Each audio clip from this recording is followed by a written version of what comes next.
connecting neighborhoods across the Treasure and Magic Valleys, telling stories from within our communities. This is Good Morning Idaho. Hey everybody, it's 6 a.m. Thanks for starting another week with us. Hope you had a great weekend. It was beautiful, wasn't it? I'm senior reporter Roland Barris. Good to have you along, and we've got a lot in store this half hour from our team of neighborhood reporters, like team coverage of the Albertsons Boise Open. It's now wrapped up. Boy, $3 million going to charity. How cool is that? Our Don Nelson speaks with the champion, while our Allie Tripke gives us a breakdown of the evolving fan experience. Also, coming up in our next half hour, I speak exclusively with DNA expert Greg Hampikian about unanswered questions in the Koberger murders and what evidence he wanted to see had the case gone to trial. We'll get to those stories coming up in just a moment, but first let's get the latest on our weather with Sophia Cruz. Starting things off after a beautiful weekend. We get more of the same?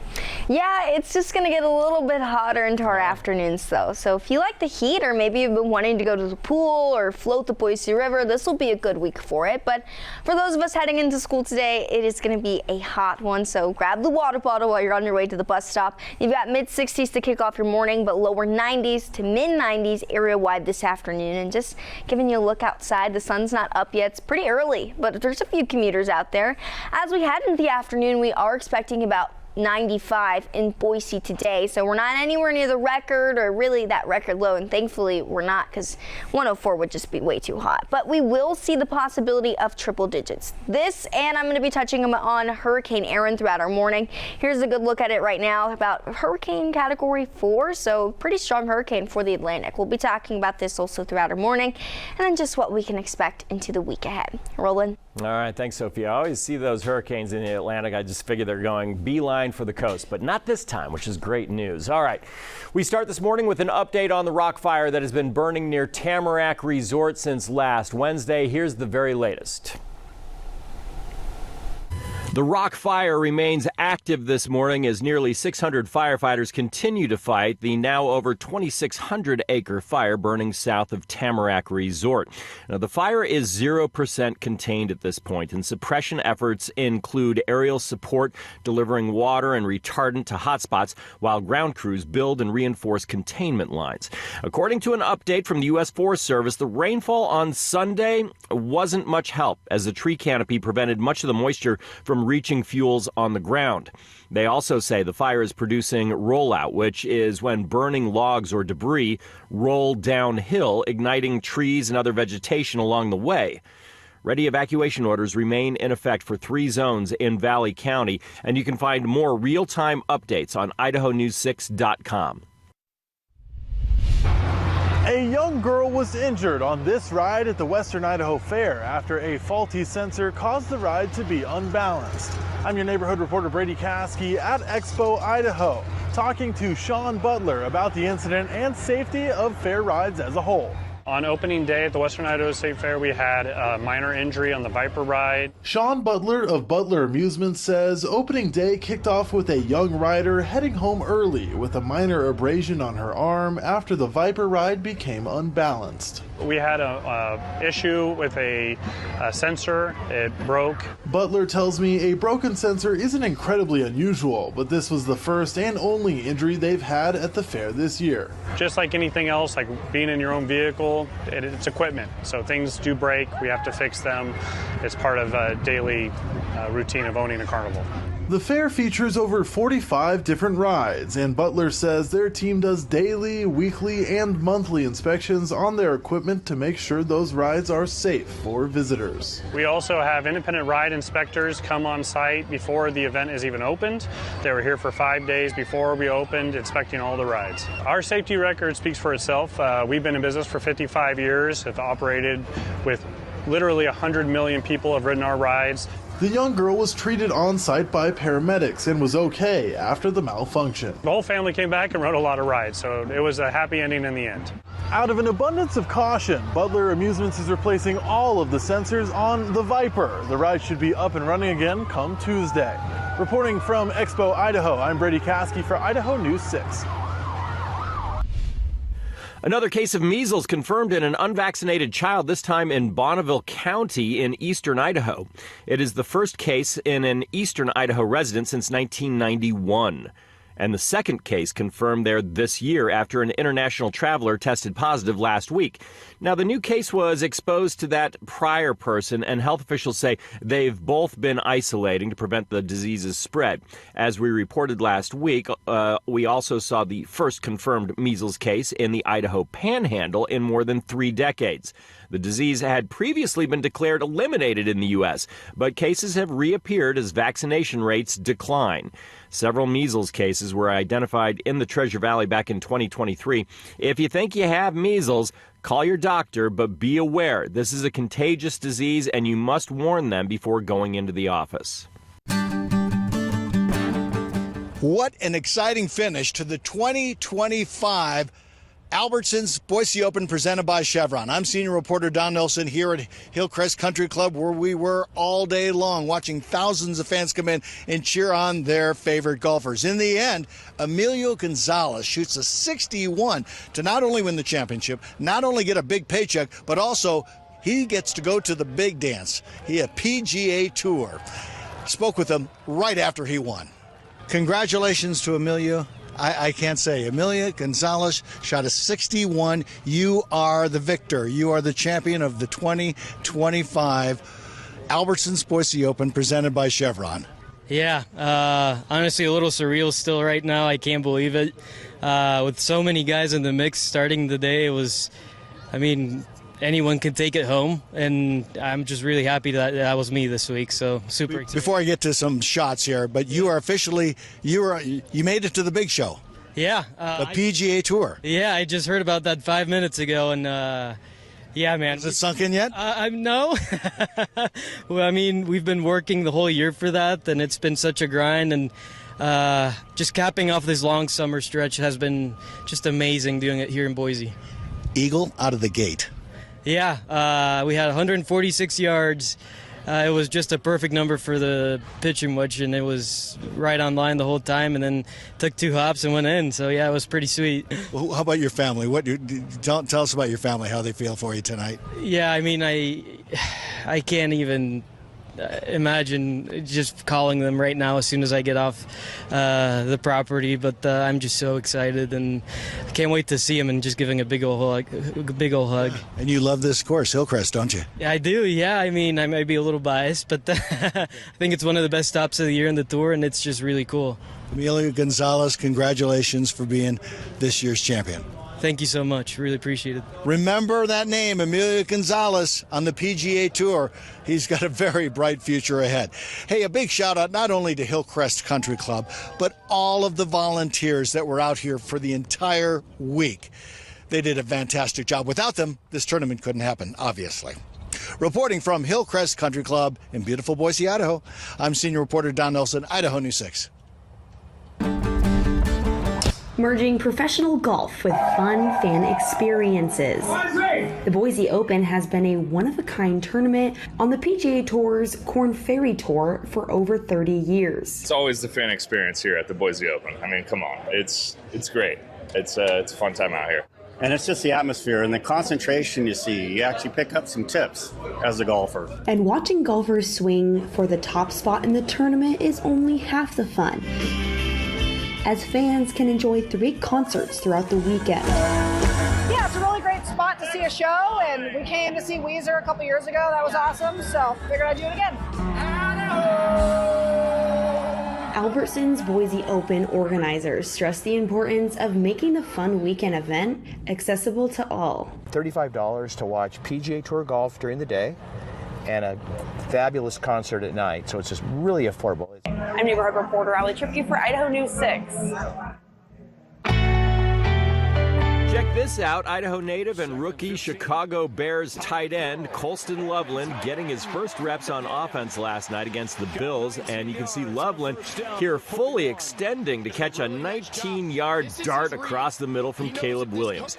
That catch part of a game-opening 92-yard drive that put the Bears up 7-0. Chicago continued their dominance over the Bills and went on to win 38-0. Congrats to Loveland, and his next opportunity to showcase his skills will be this Friday in an away game against the Kansas City Chiefs.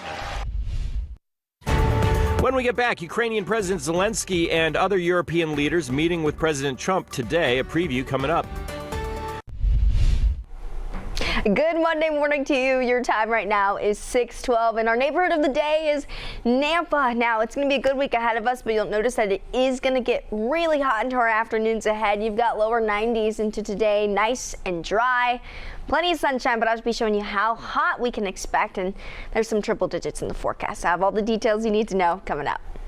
Summer ain't over yet. All right, thanks, Sophia. Let's take a look at your national headlines this morning. The California State Legislature is reconvening today, and immediately they will take up the issue of redistricting. Democrats hold the supermajority there, and Gavin Newsom has threatened to redraw the congressional maps in such a way that more Democrats could win seats in the state.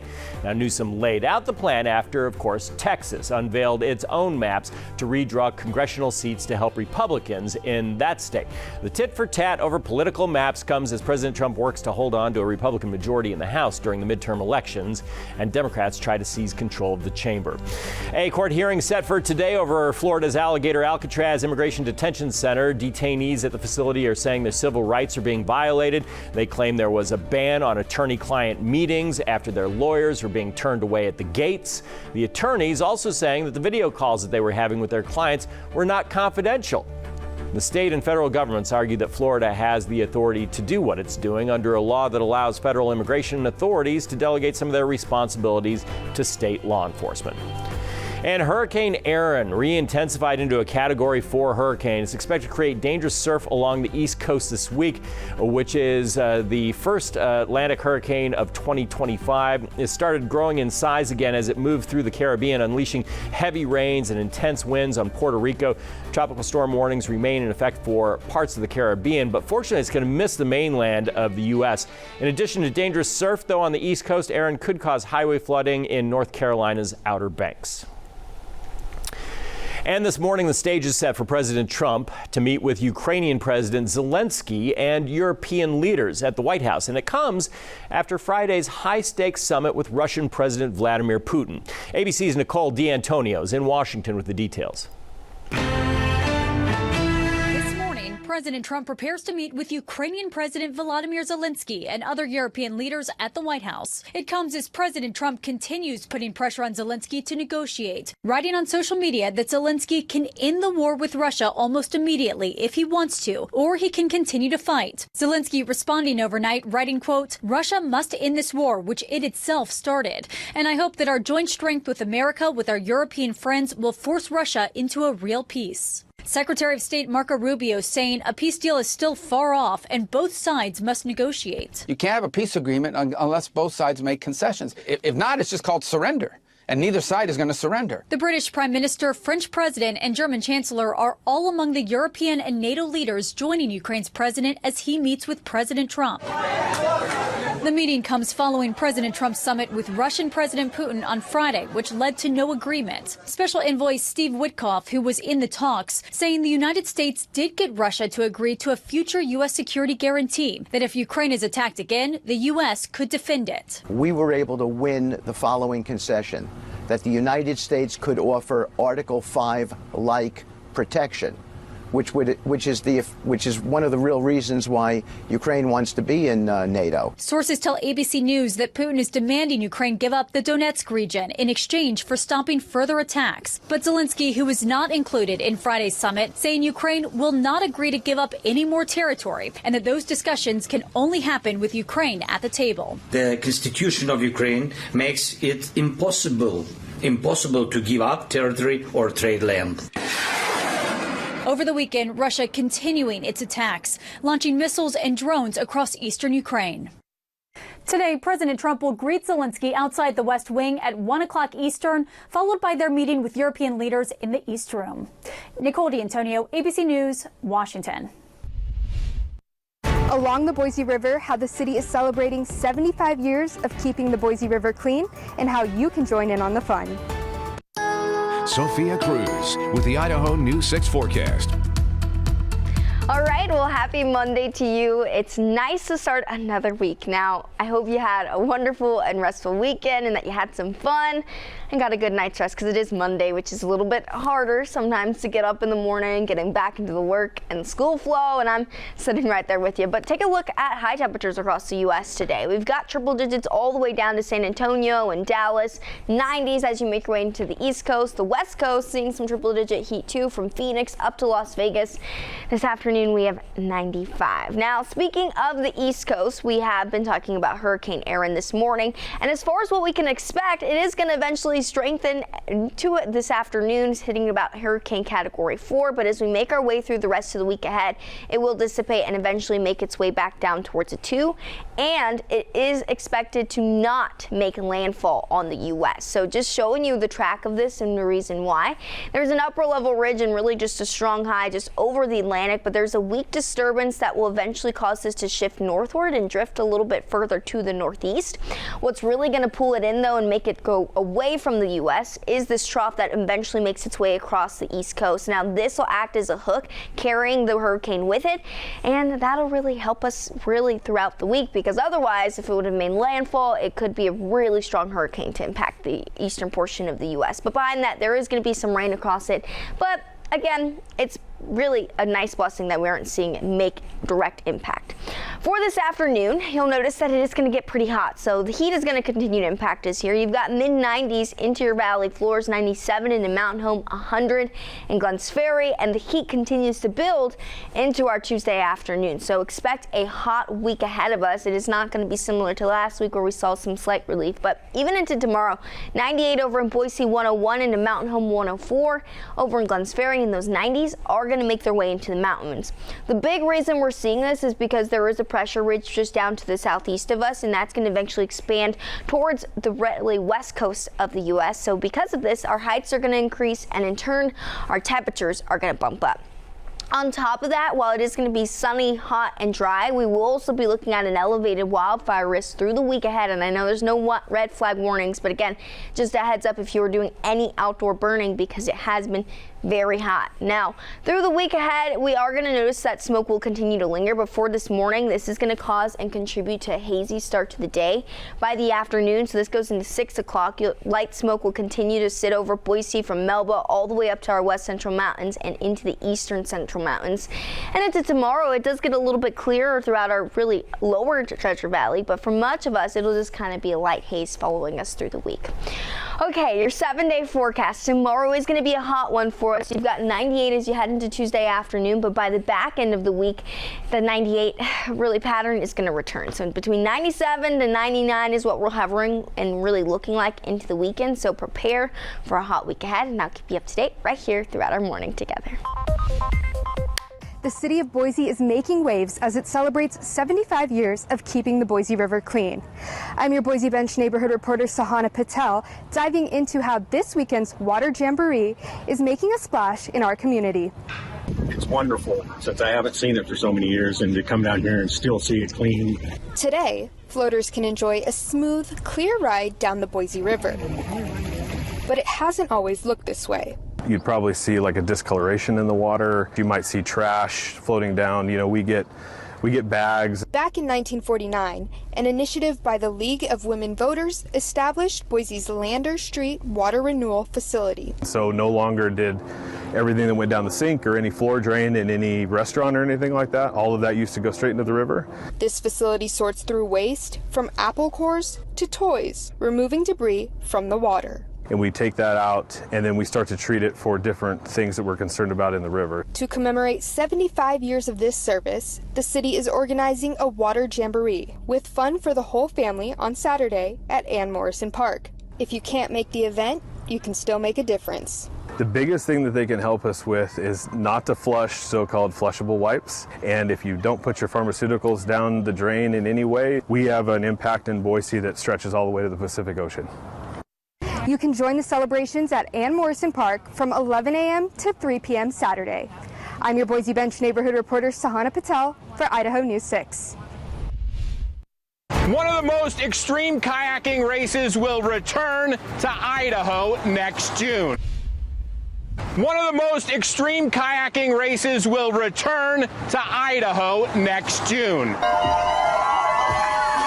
you ready to get it on? I'm your Idaho Backroads neighborhood reporter, Steve Denton. Thanks to a team effort, the North Fork Championship will be back for the first time since 2022, with one of the main driving forces being geared towards giving the next generation an opportunity to compete. There's so much stoke and energy in the young kayaking community that wants this event back. It's going to be really fun, and the whole Intermountain has been producing a ton of great paddlers right now, and it's going to be really fun getting to see those guys compete against the best in the world. The best paddlers in the world competed in the North Fork Championship in 10 different installments of the NFC on this beast of a rapid called Jacob's Ladder. It didn't take me long to find a kayaker stoked on this news who traveled a good distance to paddle the North Fork of the Payette River. We drove from Massachusetts to Idaho just for this event. It was 50 hours nonstop. And yeah, it's one of my best memories ever. I am over the moon. The North Fork Championship will happen June 9th through the 11th of next year. The reigning king of the North Fork is Idaho's own Hayden Voorhees. I'm your Idaho Backroads neighborhood reporter, Steve Dent, for Idaho News 6. All right, thanks for joining us this morning on Good Morning Idaho. Hope you're off to a great start on a Monday. We've got a lot more in store for you in our last half hour. Here's what's still to come from our neighborhood reporters. At the state capitol, how a new executive order impacts the bottom line for dozens of state agencies. It has been another successful boating season here at Lucky Peak, but things will be changing very soon. Connecting neighborhoods across the Treasure and Magic Valleys, telling stories from within our communities. This is Good Morning Idaho. Hey everybody, we're back on a Monday morning. I'm senior reporter Roland Barris, and still lots to get to this morning in our last half hour from our large team of neighborhood reporters like Victoria Rodriguez this morning, breaking down an executive order signed by Governor Little, we saw this last week, that slashes funding across several state agencies, many of them in fact, including Veterans Affairs, State Police, and the Department of Health and Welfare. Plus, Don Nelson highlights what's been a successful boating season at Lucky Peak. That's now coming to an end as today the reservoir's water line will start dropping down 1.5 feet a day. That and much more coming up. First though, let's bring in Sophia Cruz. When the water starts to go down, it's like here comes fall. Yes, and then you know what's after fall? Winter. Yes, that's how it usually goes. Yes, ski season. I'm so excited for ski season. Oh, boy, it's a ways off. I know, only 100 and something more days. It'll fly by. That's what I tell myself every morning. Ski season and cooler weather is just really around the corner. But for today, it does not feel like that. So as you head outside, it's actually a comfortable start to your morning. 60s if you're waking up in Twin Falls and the sun's coming up. A few clouds hanging out with us this morning, but overall it's going to be a pretty cool start to the day. And enjoy the weather right now, because as we head into the afternoon, it is going to heat up. So right now our numbers are nice. You've got lower 60s waking up along your valley floors, 39 to start the day in Stanley. As we continue to move through our afternoon ahead, it's going to be really nice and sunny, but you'll notice that by 10 a.m. we'll be sitting in those mid 70s into 2 o'clock. So if you maybe take a later lunch, lower 90s, plenty of sunshine, but the thermometer is going to stop pretty close to the triple digits through the week ahead, Roland. Okay, thanks, Sophia. One of the best things to see today on the West Coast is Phoenix at 106. I know that sounds like a lot, but for this time of year, Phoenix, that's probably pretty ballin', pretty nice. All right. We turn now to the news and an exclusive interview that I got with renowned DNA expert Greg Hampikian on the Kohberger murders and the critical DNA evidence that would have been the focus had the case ever gone to trial. Source DNA found on the knife sheath of the murder weapon at the Moscow, Idaho crime scene may seem like a slam dunk on the surface. It did, after all, match the DNA of their suspect, Brian Kohberger. But Greg Hampikian says not so fast. We can identify who left DNA pretty well, really well.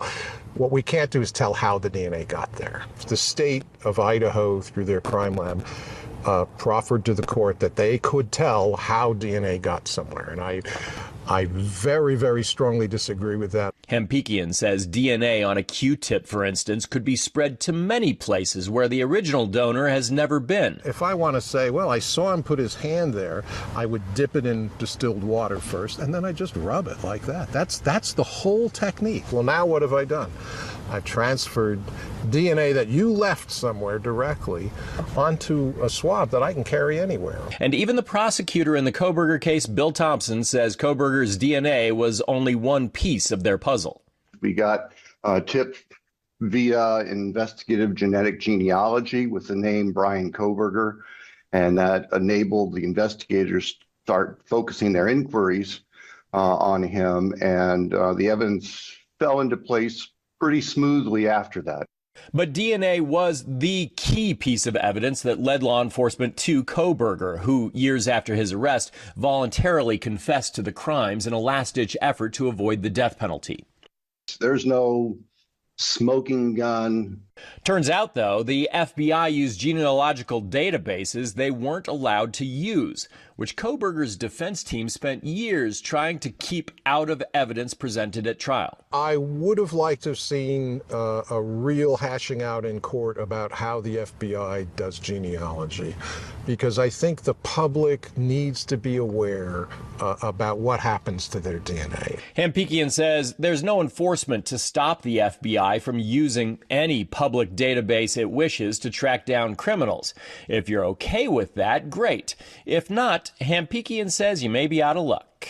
So if this is the practice, then those agreements are meaningless in terms of your privacy. Finally, there's the question of how a murder suspect likely covered in blood could clean the supposed getaway vehicle of any incriminating DNA. Probably use something like bleach would leave stains, right, which would leave obvious marks of me trying to get rid of evidence.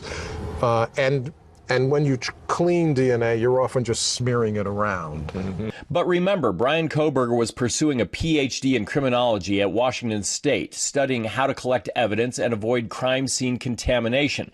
Prosecutors previously said his car, quote, had been essentially disassembled inside and meticulously cleaned by the time he was taken into custody nearly 6 weeks after the murders. Hampikian's professional curiosity about the DNA in the Kohberger case is in no way a suggestion that Kohberger is not guilty. In fact, Hampikian says that the other evidence in the case, as well as the plea deal, paint a pretty clear picture. But he says the lack of a trial does leave a lot of questions unanswered about how the federal government and federal agencies use DNA databases in their effort to track down suspects. Reporting in Boise, I'm senior reporter Roland Barris, Idaho News 6. An executive order signed by Governor Brad Little cuts funding across several state agencies, many including here in Boise. I'm your neighborhood reporter Victoria G is looking into what this means for local programs and agencies funded by your tax dollars. My executive order today builds on our past success in streamlining government by implementing new measures to increase efficiency and eliminate waste. It balances our budget and makes way for President Donald Trump's tax cuts. A new executive order issued Friday by Governor Brad Little calls for an immediate 3% budget cut across state agencies that rely on taxpayer funding. That long list includes agencies like the Division of Veterans Services, Idaho State Police, and the Department of Health and Welfare. Many agencies that prioritize preserving the Idaho outdoors will also be impacted, including the Department of Lands, Environmental Quality, Parks and Rec, and Fish and Game. The order outlines expectations that each agency will streamline spending, increase efficiencies, and identify areas to cut back, like reducing travel spending. I called more than a dozen agencies to see how they're handling the announcement, with 2 weeks to submit their September budgets, and none were ready to discuss their plans publicly. The governor's office says this move is not related to the state's economic performance, but it is designed to balance the budget and right-size government so public schools can remain the state's priority. K-12 public education and agencies that receive federal funds will not be affected by the order. The State Board of Education expressed its readiness to collaborate with agencies and universities to comply with the order, saying in a statement they will ensure the 3% holdback plan is developed thoughtfully, with a continued focus on strengthening education across the state. The governor's office told Idaho News 6 that these agencies should not be blindsided by this order. They were previously advised to prepare for funding cuts, and those will not go into effect in September. Reporting from the Idaho State Capitol, I'm your neighborhood reporter Victoria Rodriguez for Idaho News 6. A Twin Falls resident has died from West Nile virus. It is the first West Nile-related death in the state so far this year. The Idaho Department of Health and Welfare says the individual was 65 years old. West Nile virus is transmitted by infected mosquitoes, and while most infected people will not experience even symptoms, older adults and people with certain medical conditions are at a higher risk of severe illness. West Nile virus has been detected in 7 counties across southern Idaho this summer.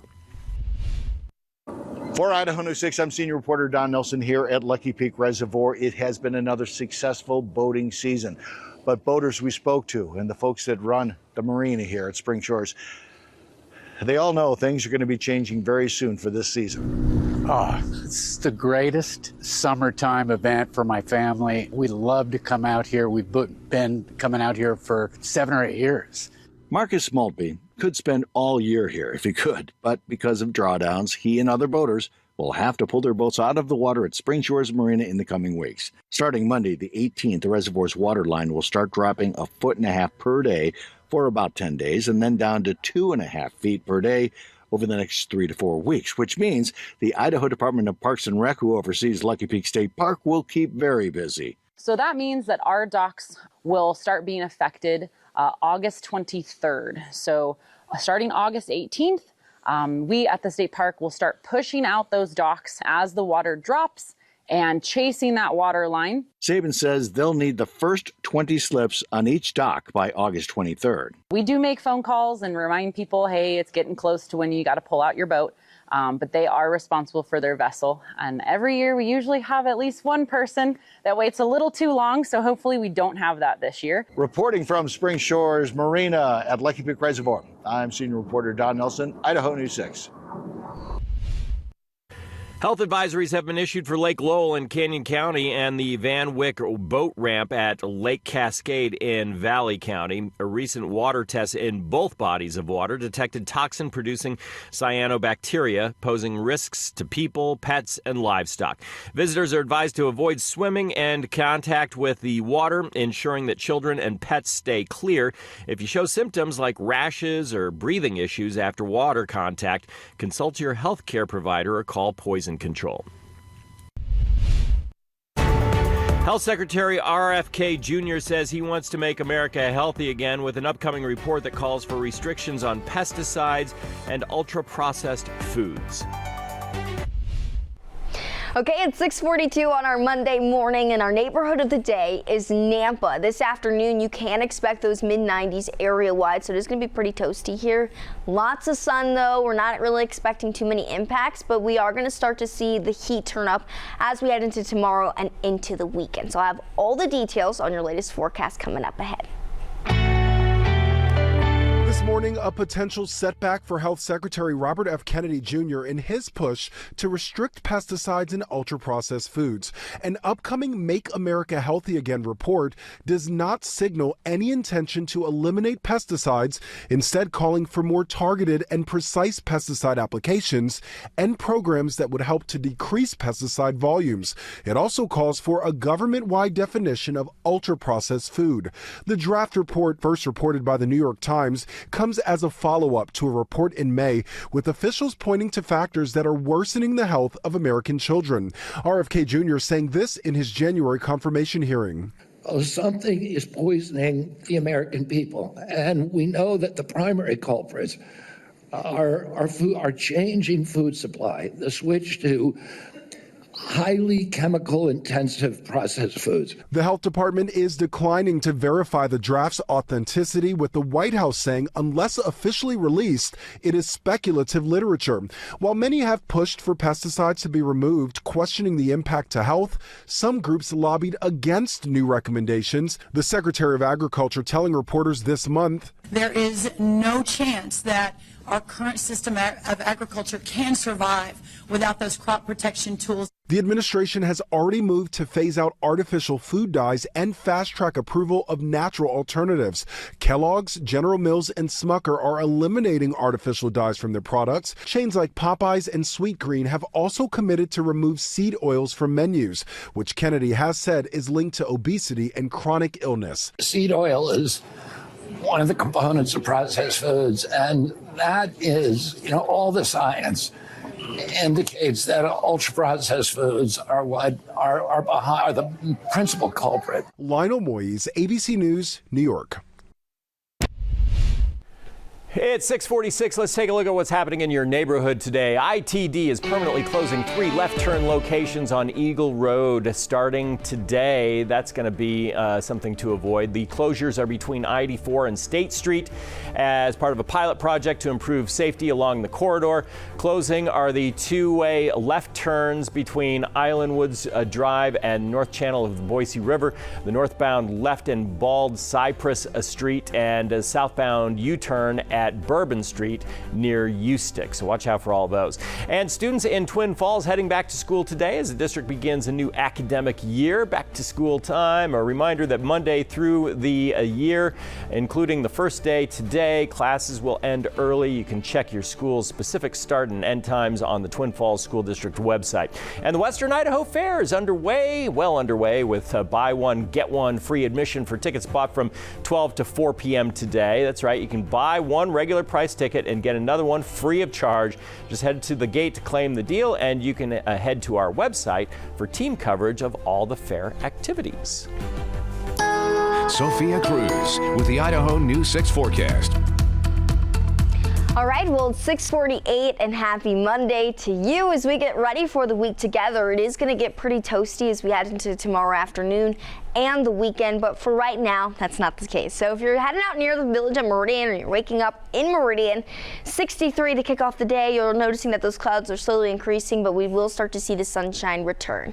Now, I do want to touch on Hurricane Erin because it has been our first actually named hurricane of the hurricane season. So hurricane category 4 is where it's sitting at right now, but as we continue to move through the day and really through the week ahead, it is going to eventually dissipate, and we are going to see it move back towards it too as it starts to head its way out. So it's not expected to make landfall on the U.S., which is some good news, and just showing you what happens. We have this ridge that's kind of just driving it in, and normally that is what sets it really sail for it to hit the U.S., but there is a weak disturbance that flows through it. So that's what helps start to shift it a little bit towards the northeast.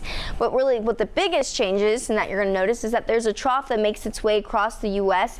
As it does, ahead of that, a front will move in. This stalls out and acts as a hook and eventually drives it over to the northeast and brings little impact towards our coastal areas, but it will bring in some strong winds and even some intense rip currents. So that's really the stretch of what you can expect through the next couple days. I also want to touch on our air quality because as we move through today and tomorrow, something that you'll notice is the light smoke and hazy sky. So while it's going to be nice and sunny, that is something we need to account for. So just showing you what's expected. We have again looked at some lighter smoke building throughout the weekend. Before this morning, this goes into 10 a.m. Light smoke will continue to hover about the Burley Valley floors and up towards our east and west central mountains. As we move through the day, this is only going to continue to really build in and build out. So by 6 o'clock, light smoke will continue to hover over McCall, Cascade, all the way down to Boise. If you're in our lower Treasure Valley, it'll be a bit clearer for you, and then it'll grow a little bit denser into those Magic Valley areas. By tomorrow, this continues on, so you'll notice that that light smoke still continues to stick over areas like Stanley and even over those east central mountains. Now, what's going to be the main factor in bringing in really back the hot weather is right now over the Four Corners. So from Utah to Colorado, Nevada, and even into down New Mexico, we have just kind of this ridge that's just expanding and continuing to bring up temperature. So for tomorrow, we'll be sitting near triple digits from Mountain Home into Glenns Ferry. So heads up on that front. But for today, here's where you're sitting. You've got mid-90s as you make your way from Ontario down to Boise, 100 degrees heading into Glenns Ferry. So your 7-day forecast and what this is going to show us is that tomorrow is going to be one of the hotter days we will experience. You've got 98, and while we make our way through the middle of the week, we see some slight dips in temperatures between Wednesday and Thursday. Mid-90s expected, but the heat does return in time for the weekend. But what also has returned is our morning commute. So let's get you ready to start your day. The Idaho News 6 traffic report is brought to you by Champion Windows. All right, your time is 6:51, and we're giving you a look at the golf course. So right now, it's actually a pretty quiet start. If you are making your way out there, you'll notice that it's a cloudier start to your day, nice and cool. Our roads also look pretty good this morning, so it's not too much change that we've looked at so far. It's still pretty early. If you are trying to head out right now, it's still a good time. That eastbound lane from between Kuna and Meridian is starting to pick up, so heads up if you are traveling on that direction. But as far as our neighborhoods look this morning, if you're making your way out near Meridian, West Cherry Lane, West Franklin Road look to be a nice quiet start for us this morning. A little bit closer to Caldwell, some stop and go on Karcher Road right now. Now we'll look outside from the Treasure Valley Chevy Dealers Tower Cam.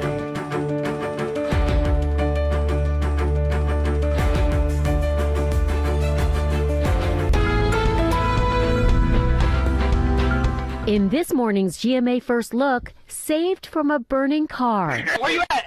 69-year-old Mary Frances McLord says she was driving along a remote New York highway around 4 a.m. in early June when she fell asleep at the wheel, her SUV rolling over, pinning her inside as it caught on fire. That's when 23-year-old Nathan Felix says he happened to be passing by when he saw McLord's car and jumped out to help, pulling her out. Come on, you gotta get up. This morning, GMA reuniting the woman trapped in the burning car and the Good Samaritan who saved her life. It was overwhelming what this young man did. What young person runs up to a vehicle that is now caught on fire and still tries to get somebody out of it?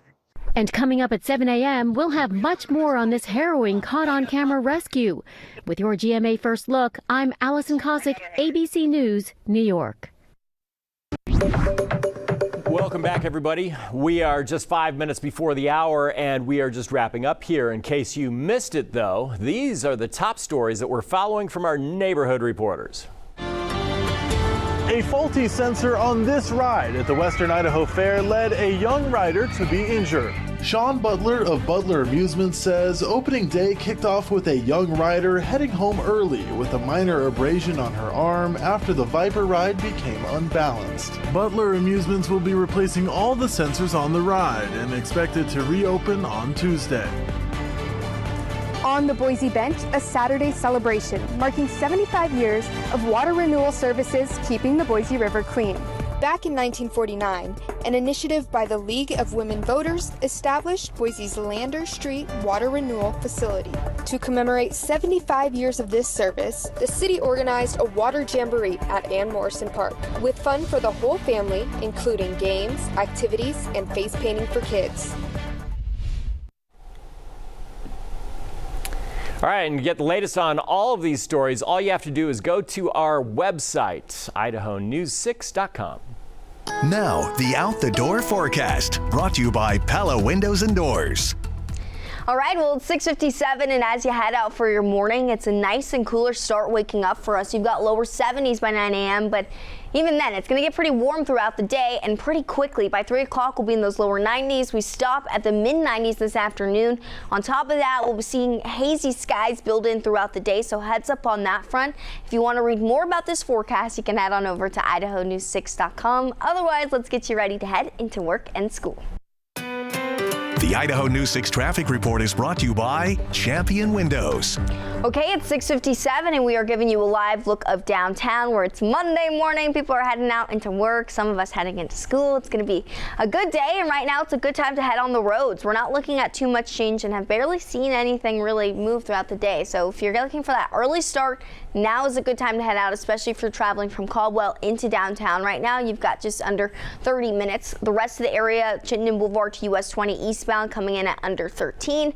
And as far as I-84 goes, between 13 to 7 minutes, depending on where you're traveling to. So it's a pretty good and quiet start for our Monday morning, which is nice because Mondays are already pretty tough, especially recovering from the fun weekend like the Boise Albertsons Open.